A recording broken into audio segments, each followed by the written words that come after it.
Bahkan di masjid-masjid ada tulisannya tidak mau mensolatkan orang-orang yang memilih pemimpin yang non-muslim. Anda diam aja.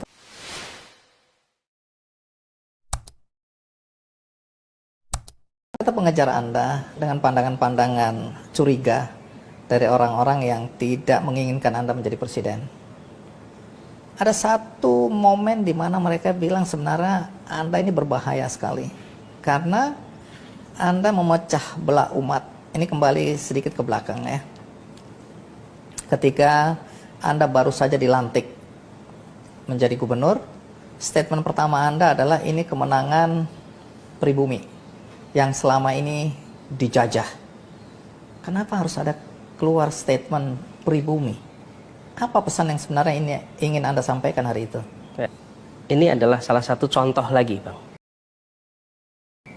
Bagaimana sebuah kenyataan digaungkan dengan pesan yang beda. Saya boleh baca lengkapnya ya, Bang ya? Itu apa statement itu? Sebentar. Saya baca, Bang ya. Dua bagiannya. Pertama, di ibu kota harus hadir keadilan sosial bagi seluruh warga Jakarta. Jadi saya udah bicara keadilan sosialnya dulu, bukan sekarang nih. Dan Jakarta satu dari sedikit kota di Indonesia yang merasakan kolonialisme dari dekat. Penjajahan di depan mata di Jakarta selama ratusan tahun. Ini pada masa penjajahan. Di tempat lain mungkin penjajahan terasa jauh, tapi di Jakarta, bagi orang Jakarta yang namanya kolonialisme itu depan mata. Kolonial Belanda itu ada depan mata. Dirasakan sehari-hari. Ini kita rasakan nih dalam era penjajahan dulu itu. Jadi saya lagi bicara masa lalu nih, Bang. Bukan bicara sekarang. Saya bicara tentang Jakarta yang dulu di dalam kolonialisme, Jakarta dijajah. Kemudian, karena itu, bila kita sudah merdeka nih, maka janji-janji kemerdekaan itu harus kita lunasi. Dulu, ini saya katakan kalimatnya, dulu kita semua pribumi ditindas dikalahkan. Dulu. Kini kita sudah merdeka, sudah saatnya kita semua menjadi tuan di negeri sendiri. Dan saya sampaikan, kita semua pribumi dulu. Jadi saya sedang bercerita tentang peristiwa prakemerdekaan yang pada waktu itu memang ada stratifikasi. Tidak sama sekali tidak bicara tentang kemenangan pribumi, sama sekali tidak ada. Ini bicara tentang masa itu. Mereka yang tidak percaya dengan penjelasan Anda ini, ya, karena Anda dibilang gubernur yang pandai mengolah kata, Anda mengambil spesifik statement itu dengan merefleksikan apa yang terjadi di zaman penjajahan.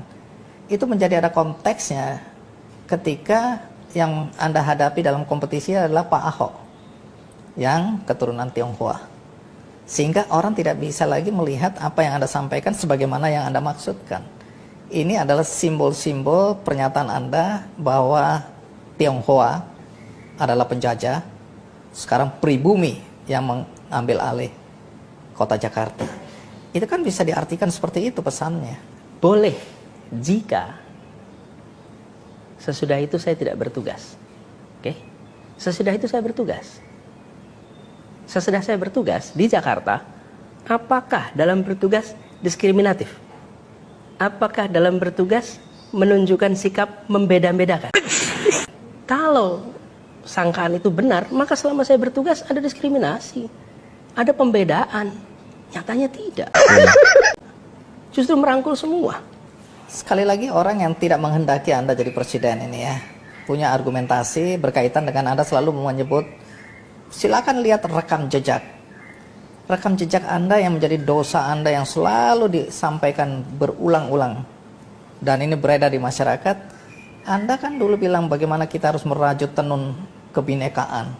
Tapi justru di era Anda membiarkan masjid-masjid, membiarkan pendukung Anda menggunakan politik suku, politik agama. Sehingga sampai hari ini dampaknya kata orang sangat dirasakan adanya konflik. Bahkan ada yang bilang kadrun, ada yang bilang kecebong, dan seterusnya. Itu gara-gara Anda. Jawabannya adalah lihat pada kenyataan.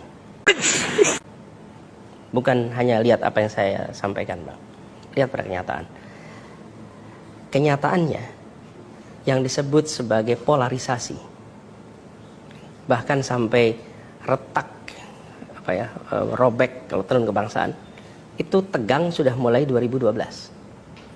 Di 2015 mulai makin kuat. Saya belum jadi calon gubernur, Bang.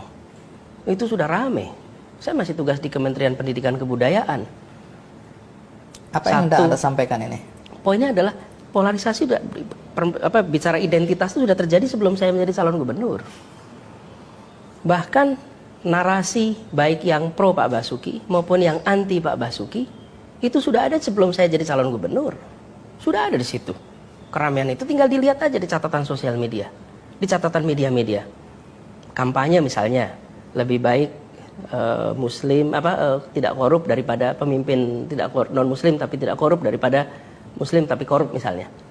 Terus yang satu bilang harus pemimpin harus beragama Islam. Itu kan tema-tema yang sudah ada sebelum saya calon gubernur, Bang. Jadi saya merasa ketika saya mendapatkan panggilan tugas calon gubernur, justru saya ingin mengembalikan yang robek ini. Karena sudah terjadi sebelum saya jadi calon gubernur. Boleh dicek di semua data.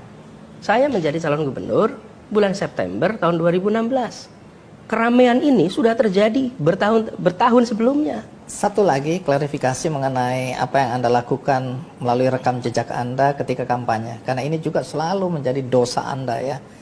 Yaitu ketika Anda membiarkan pendukung Anda ya menggunakan isu agama ini. Anda tidak pernah melarang, bahkan di masjid-masjid ada tulisannya tidak mau mensolatkan orang-orang yang memilih pemimpin yang non-muslim.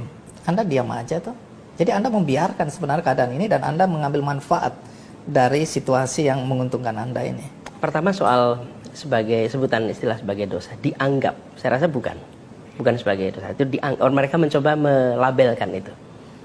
Kenyataannya, Bang, ketika muncul isu ada pelarangan menyolatkan jenazah, saya datang ke tempat itu. Saya mengecek ke tempat itu. Saya menulis surat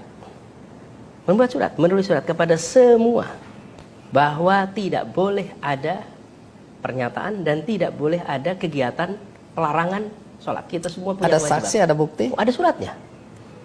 Ada suratnya. Suratnya beredar. Saya kirimkan suratnya.